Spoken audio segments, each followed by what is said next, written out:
आणि वैयक्तिकरित्या टीका करायला सुरुवात केली आहे, कसं बघता? मला काय आश्चर्य वाटत नाही. आमच्या विरोधात आज काहीच नसल्यामुळे पर्सनल अटॅक सुरू केला आहे. वारंवार टीका होतीये, भाजपची वाळू सरकली आहे का पायाखालची?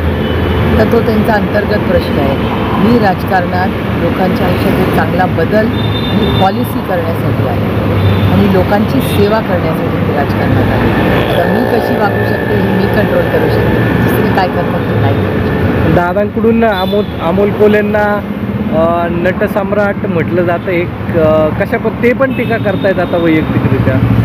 दुर्दैव आहे. अमोल कोल्हे एक अतिशय सुसंस्कृत लोकप्रतिनिधी आहे. पार्लमेंटमध्ये त्यांचा परफॉर्मन्स चांगला आहे आणि त्यांच्या मतदारसंघात त्यांनी चांगलं काम केलं. तर कोणी काय बोलावं त्या लोकशाहीमध्ये त्याचा वैयक्तिक